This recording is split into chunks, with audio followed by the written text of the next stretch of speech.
In this video, we're starting the second half of our topic of vectors and matrices, looking at position vectors as functions of time. So we're starting the tools that we need in order to do vector calculus.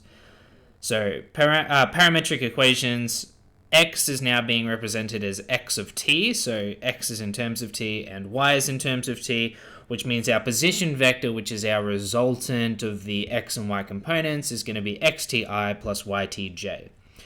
If the parameter is eliminated, so if you can organize these in a way such that y is just a function of x, not a function of t, this is called an explicit relationship. If you can get the equation in the form of some component x and some component y and some constant is equal to 0, this is called an implicit relationship. Implicit relationship. So let's take a look at these in terms of example 1. So we're given a particle moving so that its vector equation is given by 3t take 4 for the x and 4t take 3 for the y, and t has to be greater than or equal to 0. So we're asked to find the distance of the particle from the origin when t equals 2 and also express it at any time t. So to find your distance from the origin, that's the same as your magnitude. So the magnitude of r of 2 is going to be equal to, well, first of all, what is r of 2? That's going to be 6 take 4i and 8 take 3j. So that's going to be the magnitude of 2i plus 5j, which gives us a result of 2 squared plus 5 squared, which is root 29 units. So we're root 29 units away from the origin at the point t equals 2. What if we want the general case, the magnitude of r at any time t? Well, that's going to be given by the magnitude of 3t take 4i plus 4t take 3j. And that is going to give us the square root of 3t take 4 squared plus 4t take 3 squared. Now, if we expand both of those brackets, they're both squares of t, so we can combine our like terms, and that's going to give us the square root of 25t squared minus 48t plus 25. So if you substitute any value of t that's greater than 0, we're going to get an answer for our distance there by substituting that into our magnitude formula. Part B is asking us to determine the closest distance of the particle from the origin. Now, you could say closest distance, or you could say minimum distance. Now, minimum distance is going to lead us to believe, hey, we can apply optimization here. So this is our first use of calculus with vectors. So minimum distance is going to be when the velocity, or the derivative of displacement with respect to t, is equal to 0. And you can consider it this way. If you get to the closest point to the origin, you're then going to have to turn around. Because you can't go any closer, you have to go further away. So if you turn around, you have to come to a complete stop at that point in order to turn around and start going in the opposite direction. So we're looking for the point at which d dt, just a reminder, that's our derivative with respect to time, of the magnitude of r of t. So if we derive the magnitude of r of t, that's going to give us the minimum distance. So applying chain rule to this, we've got the derivative of, let's represent it as a fractional index. So that's to the half. That is going to give us, we drop the half, we multiply it by the derivative of the bracket, which is going to be 50t minus 48. And then we have to reduce the power by 1. So a half minus 1 is going to be negative a half. So this is going to be all over the square root of 25t squared minus 48t plus 25. Now, when considering when this can be equal to 0, the only way that's going to happen is if the numerator is equal to 0. So we actually are fortunate in that we don't even have to consider this denominator. We're just looking derivative of the magnitude of r of t is equal to 0 when 50t take 48 is equal to 0. Therefore, t equals 24 on 25. Does that answer our question? No, but it gives us the hint for our question. So we need to know what is the closest distance of the particle from the origin. So we can call this RT subscript min, and that's going to be equal to the magnitude of subbing t back into our original equation. That's going to be negative 28 on 25i and plus 21 on 25j. So the magnitude of that, you can calculate and find that it is 7/5. So the minimum distance is 7/5 units from the origin. So that's the closest distance that we can get. An application of this is collision problems. So we want to make sure that two moving particles on different curves that are in two different dimensions don't collide. For two particles to collide, they must have the exact same displacement or coordinates, let's say coordinates, the exact same coordinates at the exact same time. So remember, with particles, we're assuming that they have no dimensions to the particle. They're infinitesimally small. If you have like two semi-trailers, it's going to be a little bit different because they might graze each other, and because the semi-trailer is big enough, that might be a collision. But when looking at particles, we're assuming no dimensions to that particle. We're just saying, do they have the exact same coordinates at the exact same time? Do the parts of the particles cross without colliding? This happens when they are at the same coordinates but different time. So same coordinates but different time. And then our third case to consider is what is the distance between the particles at a particular time. So that's the magnitude of the difference between their respective positions.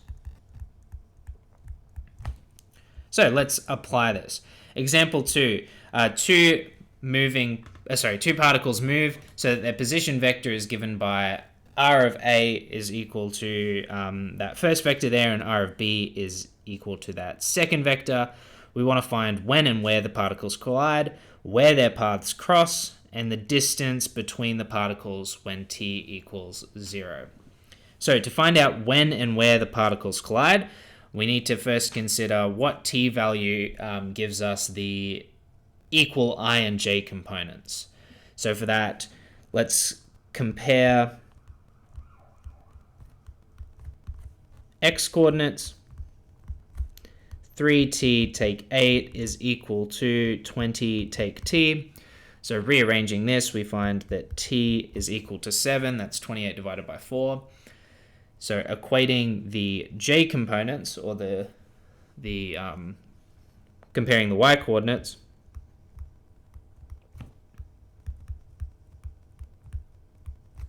the y coordinates are equal when t squared take 18t plus 87 is equal to 2t take 4.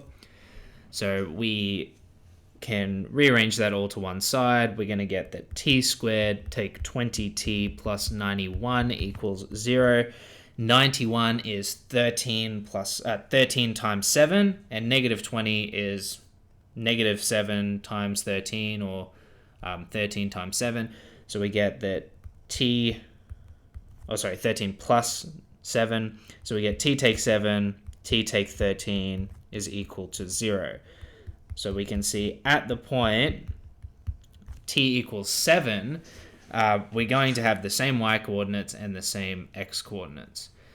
So we know when it's going to happen. We now need to know what the point is. So sub t equals 7 back in, we're going to get that they collide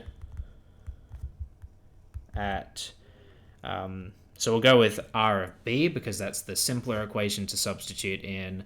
We're going to get 13 as our x component and 10 as our y component.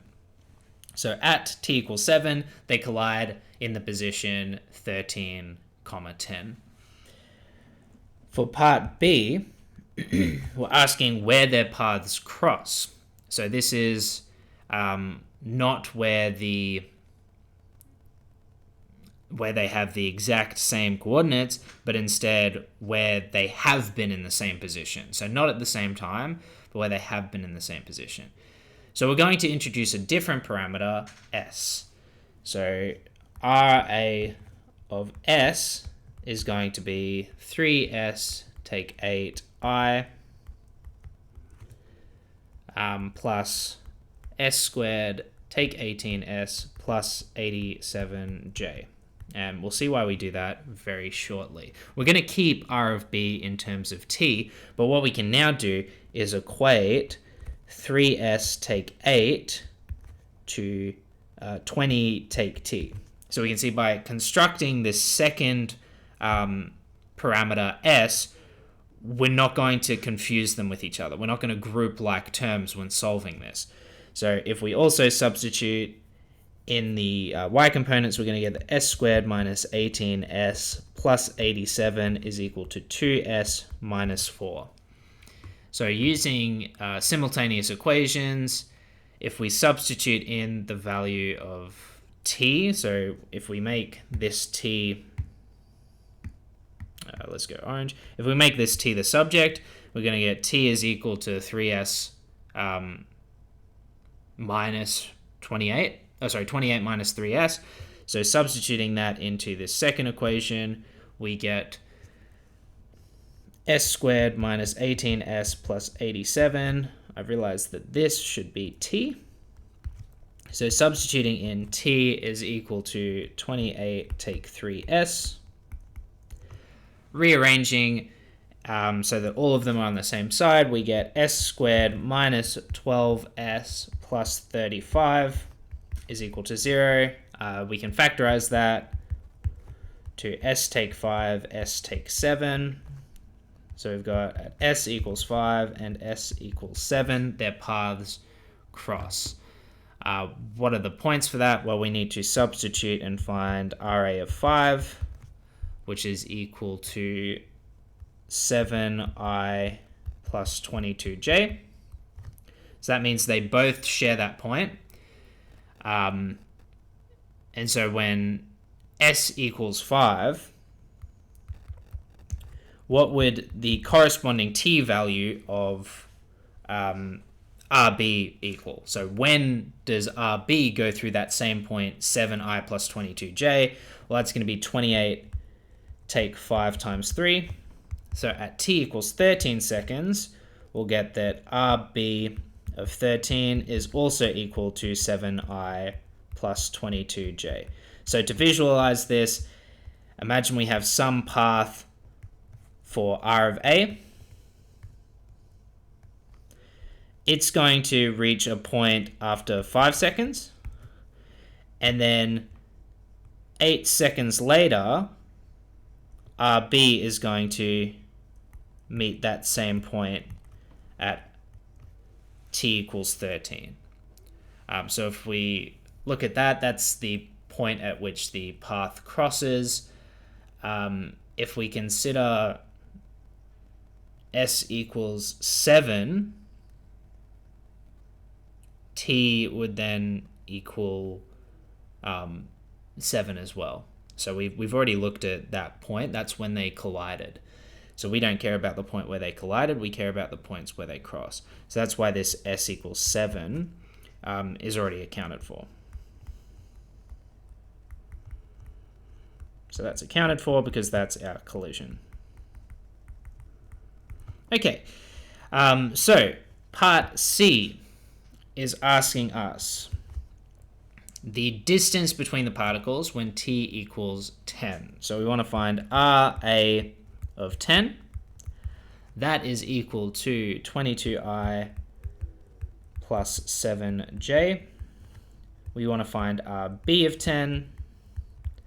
That is equal to 10i plus 16j. This is just substituting the value t equals 10. We then want to find the difference of these. So RA take RB of 10 is equal to 12i take 9j, which makes the magnitude of RA of 10 take RB of 10 is equal to 12 squared plus 9 squared, which is the square root of 225, which is 15 units. So that's our answer to part C.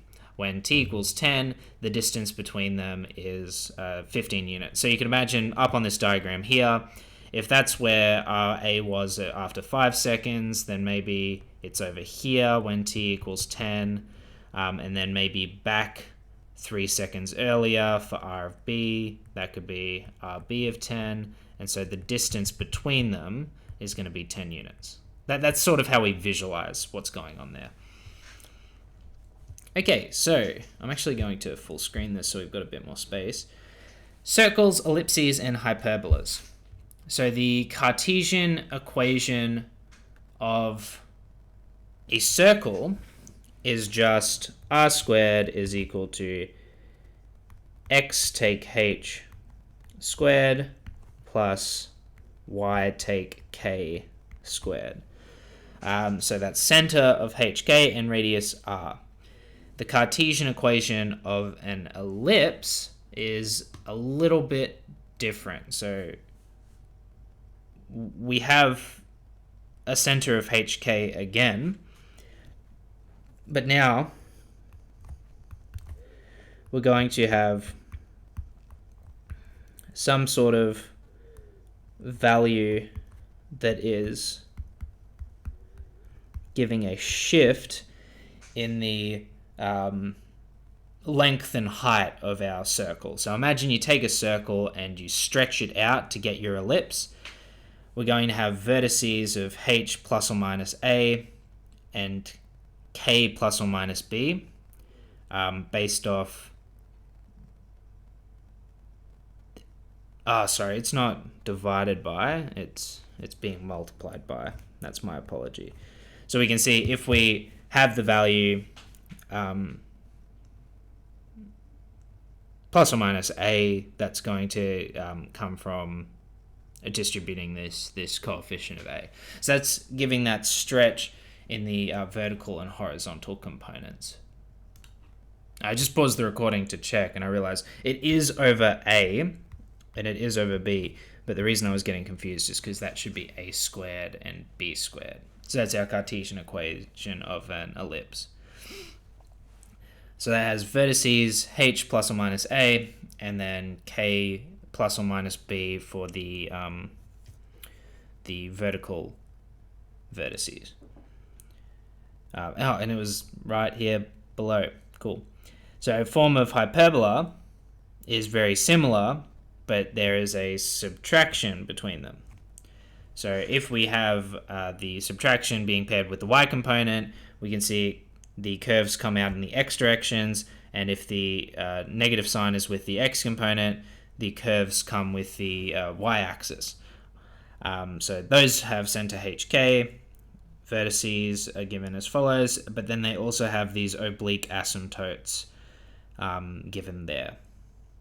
Okay, so example 3, we're asked to determine and sketch the Cartesian equation of the path and state the domain and range for all of these. So we've got x for part A is equal to 2 plus 3 cos t, and y for part A is given by 3 sine t take 1. So what we can do is rearrange these in terms of cosine and sine, and the reason we want to do that is so that we can use the trig identity. Cosine squared plus sine squared is equal to 1. So making sine and cosine the subject, we get cosine t is equal to x take 2 on 3, and sine of t is equal to y plus 1 on 3, and then we find the sum of the squares is equal to x take 2 squared over 9 plus y plus 1 squared over 9. So this has center of 2, -1, and is a ellipse, it seems. So that's going to... actually, would it be an ellipse? No, it wouldn't, because our value of a and b are the same. So this is actually the same as saying 9 equals x take 2 squared plus y plus 1 squared. So this is a circle of radius 3. So to graph that, I'm just doing a very sloppy job. Please use a ruler where possible. Our center is going to be 2, -1. We're going to have vertices, or I guess you could still call them vertices. We're going to have the point 2, 2. We're going to have the point -1, -1. We're going to have the point 5, -1. And we're going to have the point 2, -4. So combining those three together, I'm going to cheat. We're going to have a circle that goes through those 4 points with center at 2, -1. So then we just write our equation next to there. X take 2 squared on 9 plus y plus 1 squared on 9 is equal to 1. So that's our graph for part A. For part B, similar process, but this is going to be an ellipse rather than a circle. So x is equal to 6 cosine t, and y is going to equal 5 sine t. So we can already see just by looking at this, because the coefficients of cosine and sine are different, it's not going to be a circle. And because we don't have a constant being added, it's going to be centered at 0, 0. So we're going to get cosine squared t plus sine squared t is equal to x squared on 36 plus y squared on 25, which means 1 is equal to x squared on 36 plus y squared on 25. So our value for A is 6, and our value for B is 5. So let's do this a little bit cleaner. On our Cartesian plane, we're going to have center at 0, 0. Going to have the point 5, the point 6s at the side, and -5 and -6, and then we're drawing an ellipse through there. Okay, label your y and x's, and then label your graph.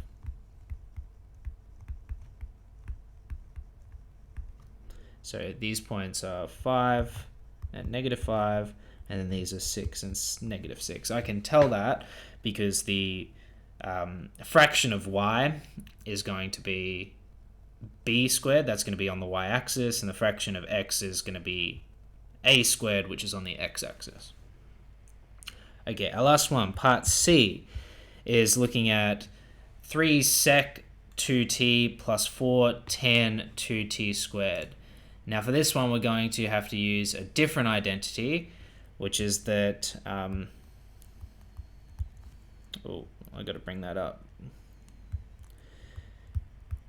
Sec squared t take tan squared t is equal to 1.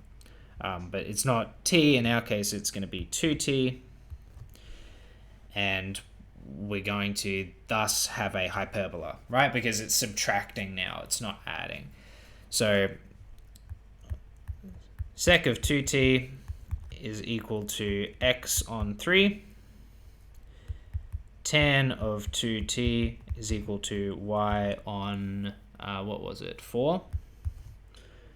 So our equation is going to be 1 is equal to x squared on 3 take y squared on 4.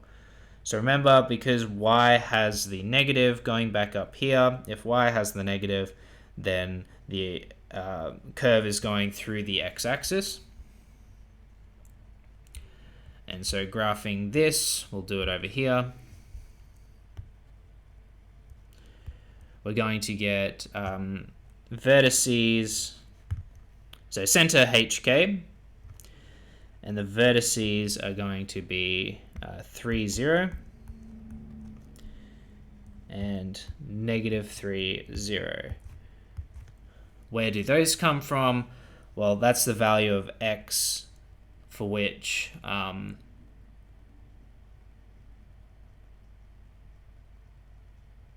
sorry, I didn't square these. One sec. This should be 9 and this should be 16. So when x equals negative 3, y has to equal 0 for that to equal to 1, because we're going to have 9 on 9 is equal to 1. Subtract something, still needs to equal 1. So this y squared part has to be 0, which means it's going to pass through that point. Now our asymptotes are of the form y equals plus or minus b on ax. So for us, that's going to be 4x on 3, plus or minus. So for every 3 units you go to the right, we're either going 4 units up or 4 units down. So let's just draw in some asymptotes through there and through there. Those are probably not the right angles, but anyways, we're going to go through this point and then come out to our asymptote and then come out to our asymptote that way.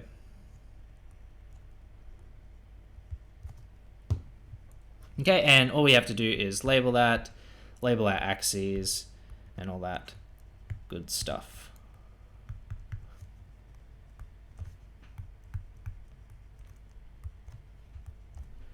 Okay, so those are our 3 equations. We can see, looking at the 3 displacement vectors, they're quite similar. They all have some sort of trig component so that we can use the Pythag identity or some variation of it to get those 3 different equations. Last example for today, show that the parametric equations x of t equals 3 halves t plus 1 on t and yt equals 2 t take 1 on t represent the hyperbola x squared on 9 plus y squared on, minus y squared on 16 equals 1.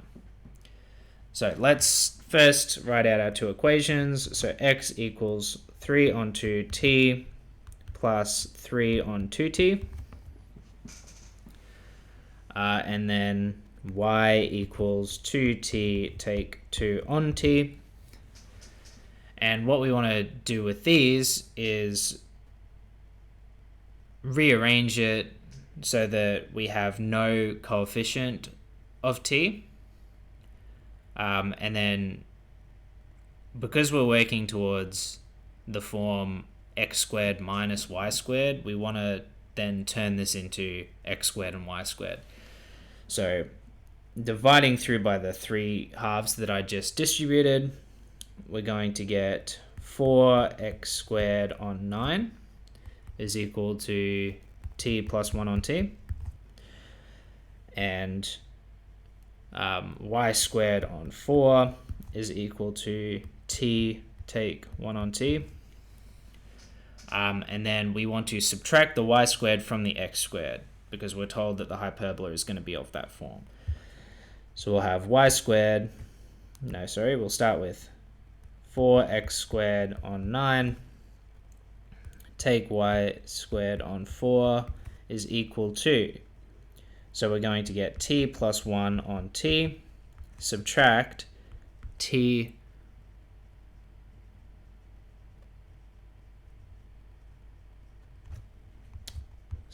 forgot to square both sides of here. So we're going to get t plus 1 on t squared, take t minus 1 on t squared. Expanding that right-hand side out is going to give us t squared plus 2 on, just 2. Because we're going to get t times 1 on t plus t times 1 on t, so just 2. And then we're going to get plus 1 on t squared. And then we're subtracting something very similar, but it's going to be t squared minus 2 plus 1 on t squared. That's all being minused. So our t squareds cancel, our 2's become 4's, and then we get 1 on t squared minus 1 on t squared. Those cancel as well. So this is just equal to 4. So if we divide everything by 4, we're going to get x squared on 9 is equal to, minus y squared on 16 is equal to 1. So we're dividing each of those three terms by 4, so the right-hand side is equal to 1, and this gives us the hyperbola that we required. A little bit of effort there, a couple of mistakes, I apologize, but we got to the answer we were looking for, and that completes this video. So thank you for watching, I appreciate it.